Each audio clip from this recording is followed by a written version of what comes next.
What's up, everybody? Welcome in to another episode of Check the Record. But, ladies and gentlemen, tonight, this is the masterclass for the negotiable instrument and endorsement and securitization class.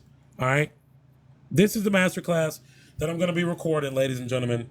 And this is going to be for my students and clients within the group. But this is also live for TikTok for anybody that wants to learn. So this masterclass, we're going to be going through it, and I'm kind of glad that I have a computer now to, really show everybody. So, ladies and gentlemen, let's get to it, all right? Let's get to it. As you can see in the top right corner, ladies and gentlemen, this is a negotiable instrument that I sent off not too long ago to the Treasury, to the comptroller, so they could discharge this bill. And you're probably wondering, like, Ellis, who is the comptroller? How are they able to discharge bills? How are you able to even do this? Well, it's very simple, ladies and gentlemen. And I'm not going to take too long on this masterclass either. I'm going to give you what you're looking for. Okay? So the first thing that you need to realize is on the bill that they send you, it says at the bottom, cut here. Okay? Now, if we look up, because we're on, check the record. If we look up, ladies and gentlemen, what if we're talking about negotiable instruments, my bad, I had a total brain fart. If we're talking about what a coupon is, ladies and gentlemen, we're gonna look up what a coupon is because I want everybody on this masterclass to really, really understand definitions. Okay, everybody knows that it's a coupon.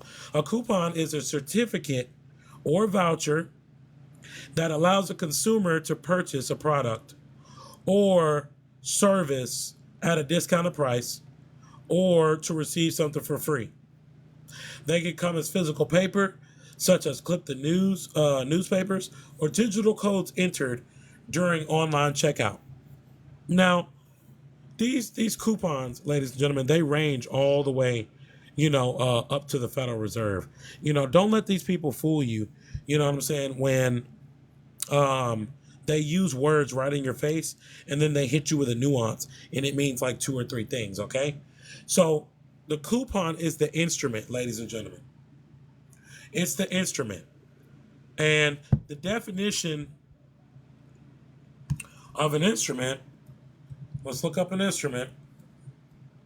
The definition of instrument in finance terms, of business finance, because you got to remember, we're talking about finance. An instrument is any physical or virtual contract that holds monetary value. Okay? Facilities funding or represents an ownership stake. These tools allow companies to raise capital, manage debt, and transfer wealth between investors and businesses. Ladies and gentlemen, this is how the wealthy stay wealthy. They transfer funds amongst each other using different business instruments. So I hope y'all hear the saxophones getting louder in the back.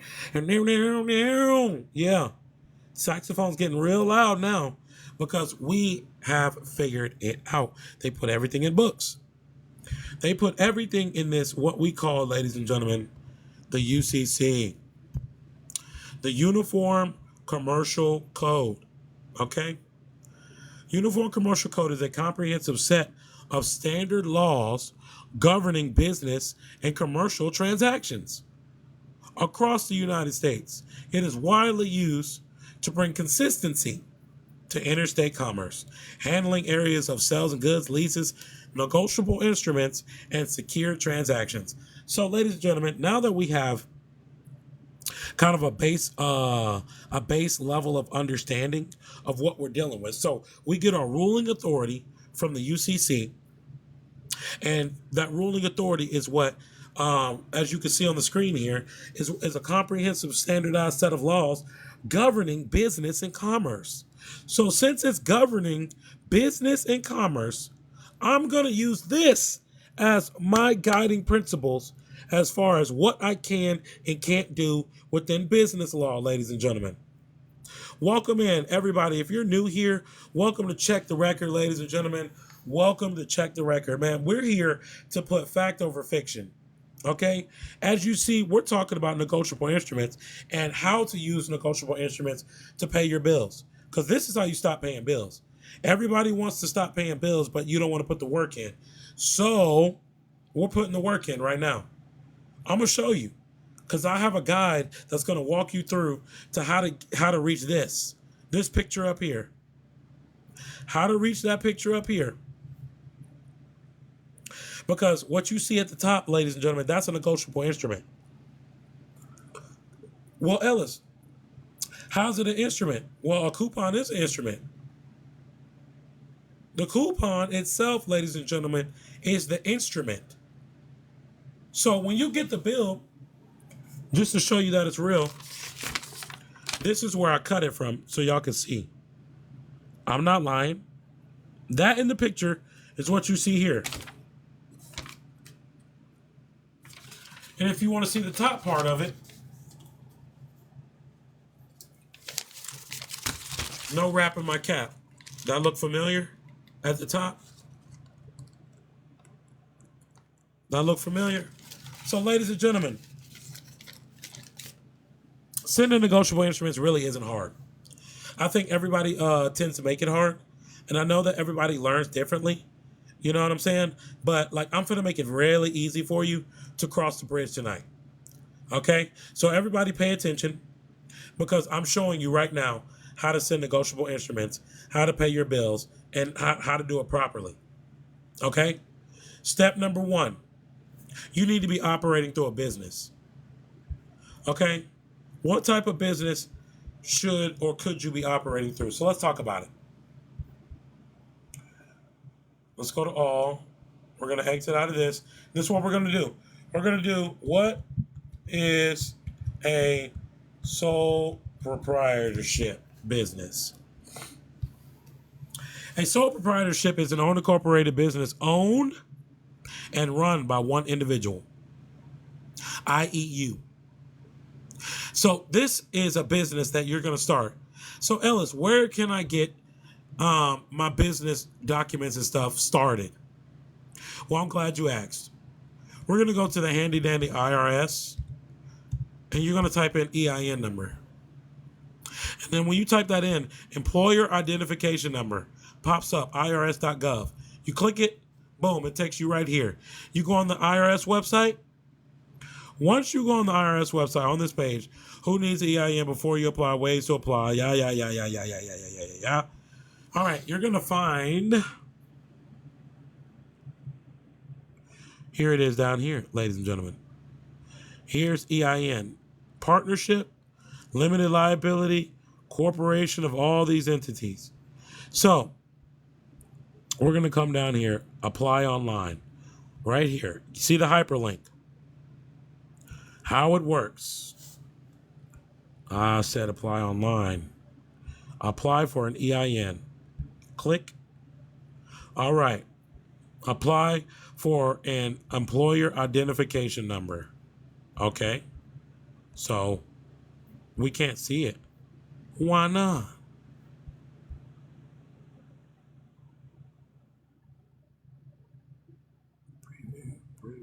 Oh, my bad. I'm tripping. I thought y'all could see that. How's that?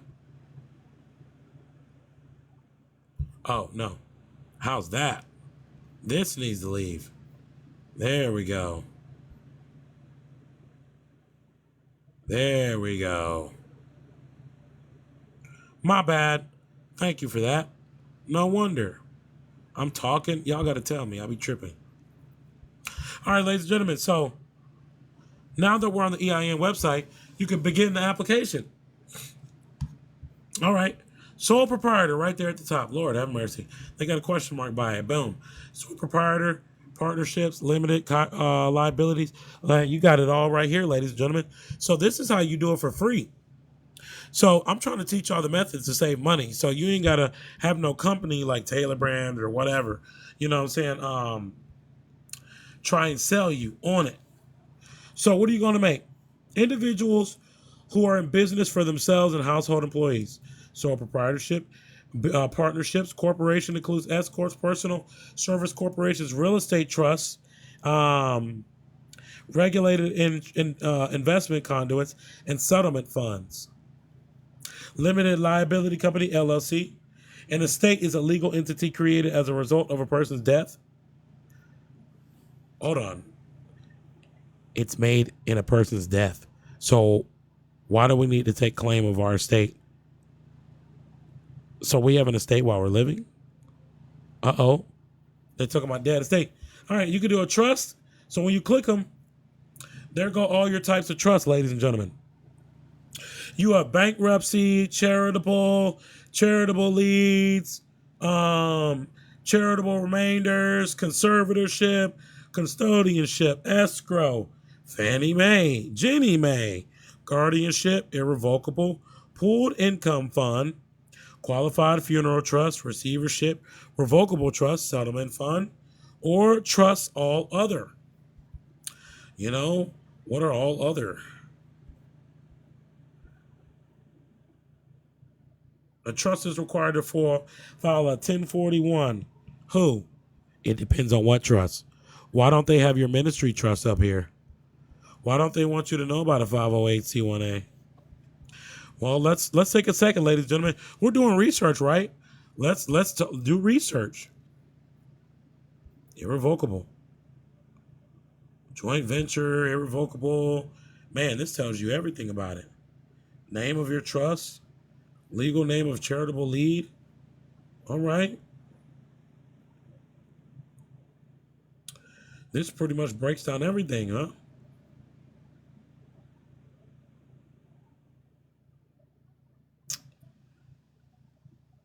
Yep, ladies and gentlemen. So this is how you get an EIN. I'm going to stop going through that before I get off topic. So this is how you get an EIN number. That's how you get a sole proprietor EIN to have a, what we would call, I need to turn this off. Leave. To get your corporation started. Okay. So now that we know we have our business together, we have a sole prop EIN, or you can do an LLC, either one. You get your business documents, you file them, pay the filing fee, and then you have your business started. Or you can do unincorporated and you can just send it straight to the state and not pay anything. So it's up to you. You got a couple different routes. You can go sole proprietor, do an unincorporated business, send it off.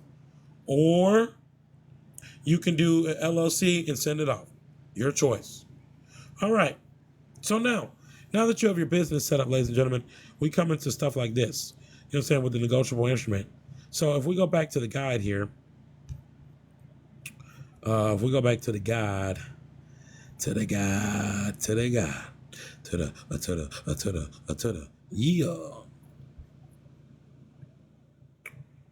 Let's get it. All right, so when we go back to the guide, the first thing that we're talking about is like copying our negotiable instrument. So yeah, I would recommend you making a certified true copy, man. You write it on there, certified true copy, get it notarized. You know, you don't have to get it notarized, but notarization makes everything on a federal enclave, ladies and gentlemen. So when you're on a federal enclave, man, if someone destroys your stuff, man, that's a federal crime. They're going to jail. All right, so step number 1, copy it.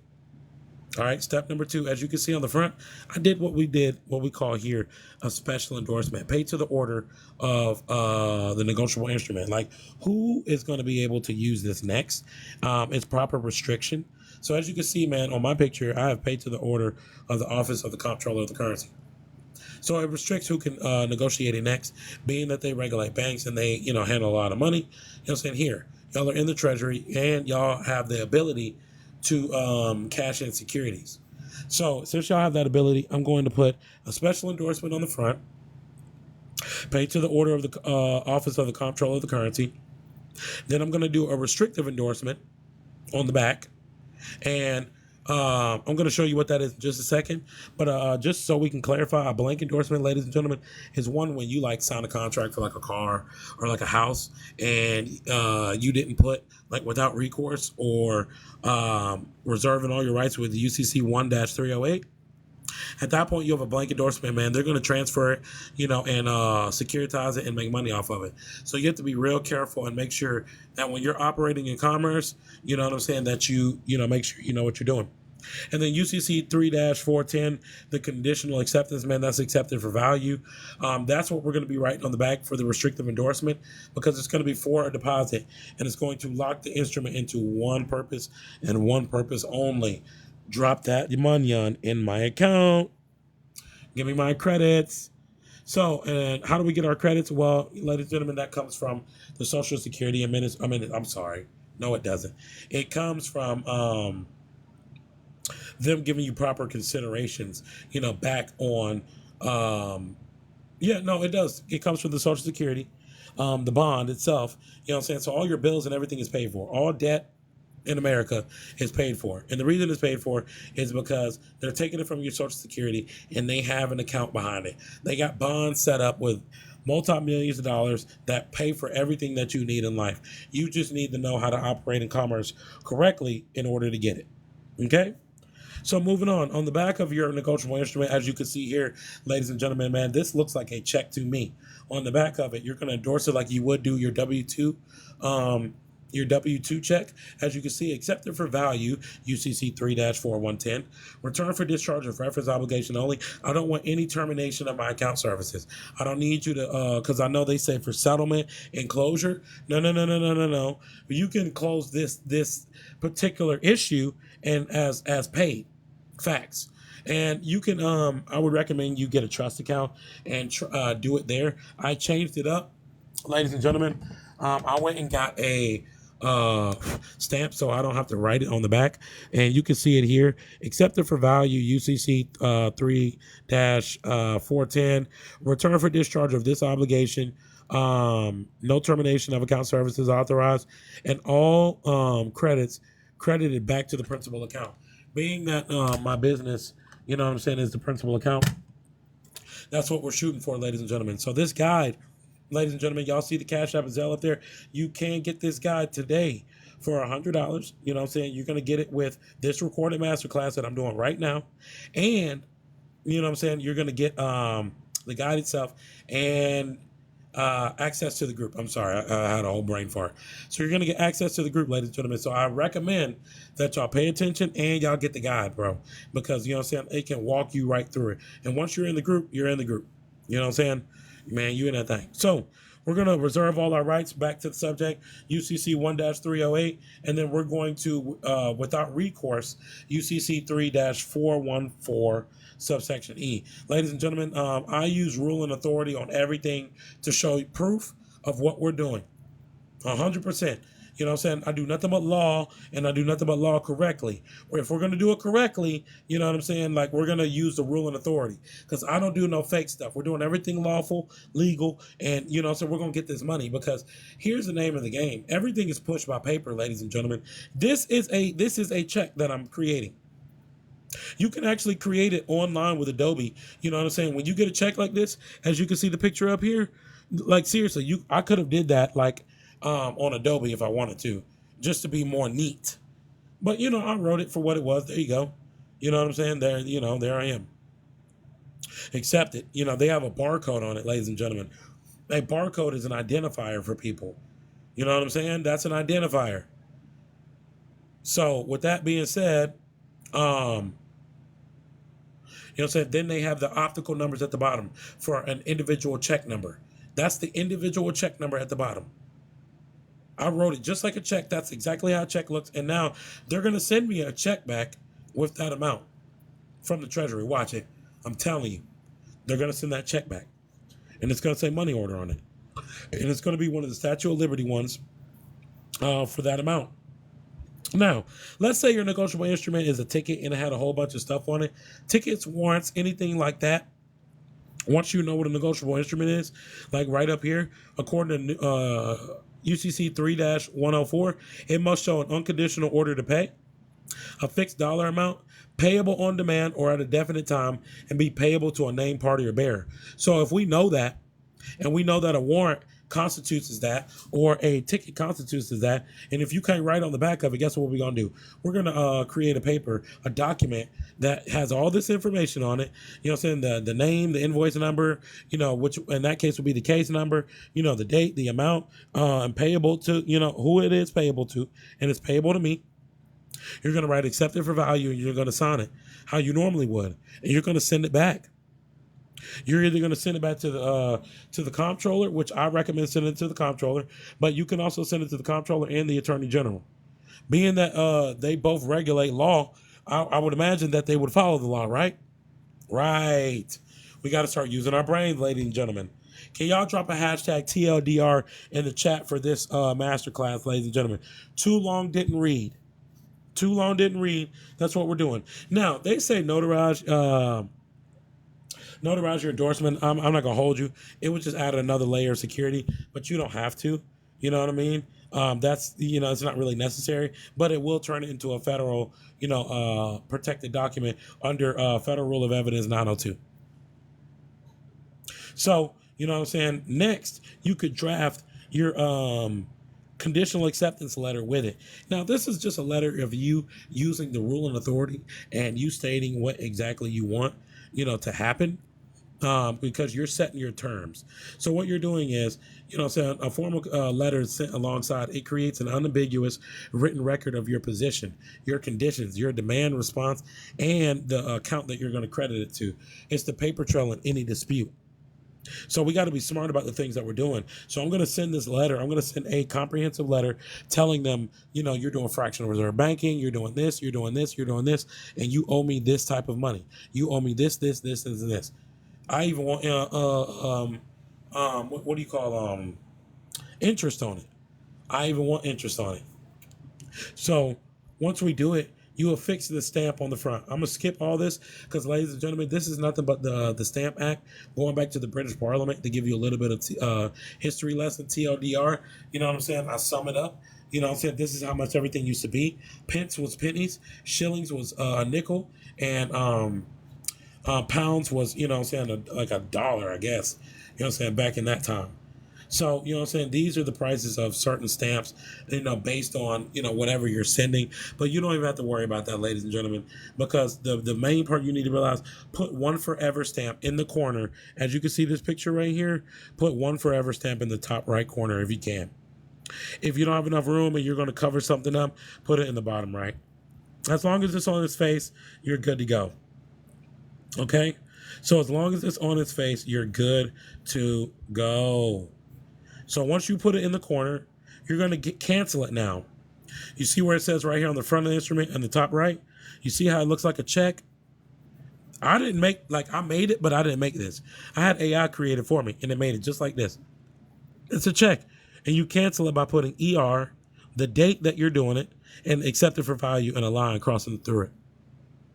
Now, this was before I went and sent it off, but this is exactly what you do. You affix the stamp to it and you cancel it.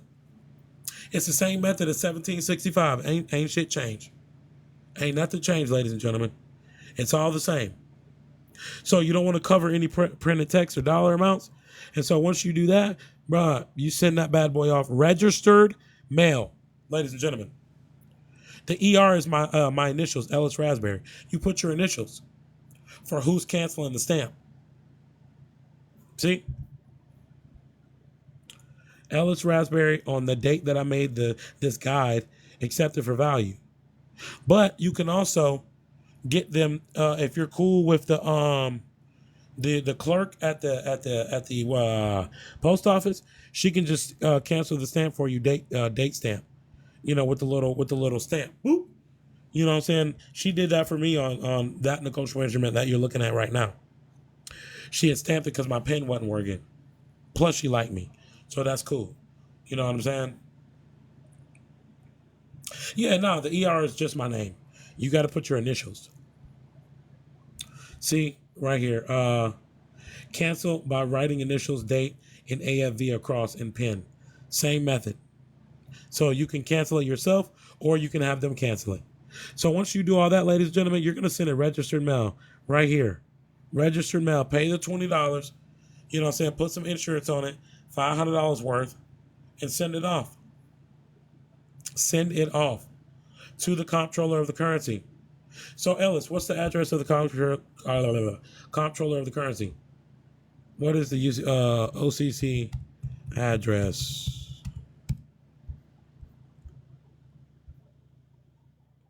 All right. The office of the comptroller of the currency, ladies and gentlemen. It is 400 7th Street, Washington, D.C. I'm about to put that in the chat for everybody so y'all can know that. Boom, copy. Boom, paste. There you go. The OCC. Matter of fact, I'll do you one better. There you go. Copy. Paste. There you go. Bam. Office of the Comptroller of the Currency, ladies and gentlemen. I just dropped it in the chat. All right. So that's where you're going to send it to, registered mail. You know, they're the people that regulate banks, but at the same time, they're in the Treasury. They are an independent bureau located in the Treasury. You don't believe me? Bro, who's the OCC? Office of the Comptroller of the Currency. Who are they? An independent bureau of the United States Department of the Treasury that charters, regulates, and supervises all national banks and federal savings associations. Yeah, I'm sending it right to you. Right to you, because I did it without recourse. What does recourse without recourse mean, Ellis?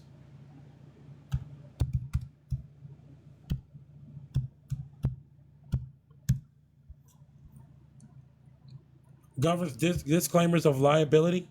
Oh, no. That's not it. Why does it do that? There, thank you. I was like, so if a drawer signs a draft that is not a check and it includes the phrase without recourse or otherwise disclaims liability, they completely eliminate their legal obligation to pay the instrument if it is dishonored by the drawee. However, this rule comes with a major exception. If the draft is an ordinary check, this disclaimer is not effective. The law prevents the drawers from issuing checks entirely free of liability because it would result in a negotiable instrument that nobody's legally obligated to cover. So I'm sending that bad boy off because mine's not a check. Mine's a money order. Bada bing, bada boom. You understand it? You understand it now. You send it off register mail, and then the optional UCC 1 financing statement. If the amount is disputed, you go ahead and put that on public record. You do a UCC 1, and I'll show you a picture of one. Hold on. Hold on. Hold on. Hold on. Hold on. All right. Let me show you this. Let me show you right now. Hold on. Oh, come on. Hey. Do it to me now. One more again. UCC 1 financing statement, ladies and gentlemen. As you can see, this is the one that I did. That's on public record, right? Meow. Old address, you know what I'm saying? And then all assets, interests, proceeds, titles, trusts, accounts, estates, contracts, intellectual property, commercial energy, negotiable instruments, and all properties, tangible and intangible, public and private, now existing and hereafter acquired by the debtor, including but not limited to the birth certificates, trust, social security account, all associated QSIP instruments, and all records held in any registry, bank, court, agency, or institutions worldwide, without prejudice, UCC 1-308, without recourse, all rights reserved, private and sovereign. And then at the bottom, they won't let you see it, but I checked this box down here for where'd the box go? It says as collateral down here. This is probably the one I didn't file. Like, yeah, that's not the one I officially filed, but this is how I filed it. This is what it looked like. So I did non-domestic without the U.S. This is my other trust. You know what I'm saying? And at the bottom, there should be a box that says for collateral for the trust. You know what I'm saying? And I conveyed all that over. So don't let them fool you with that, man. They just, over here, they did not want to give me that. They did not want to give me that box, and my homeboy had the box already filled out. So I just filed it, you know what I'm saying, like that. So, ladies and gentlemen, to sum up, this this guide that you see here, the negotiable instrument guide. Oops. That's the last step. And then at the end, you get all your UCC provisions and what they do, how they do it, so you can check the record 100% and look it up yourself. Ladies and gentlemen, that is the presentation of the negotiable instrument and endorsement and securitization guide. Drop a hashtag TLDR in the chat right now, ladies and gentlemen, because what you see on the screen, I'm going to go ahead and hide that. This is the negotiable instrument, y'all. And that's what leads into is abundance greedy, because it's not greedy. This is their rules, and you're allowed to discharge your bills this way. So as long as you have a business, a PO box, and you discharge your bills like this, you're good to go. Y'all just got a crash course on exactly how to send back negotiable instruments. That's it. I'm finna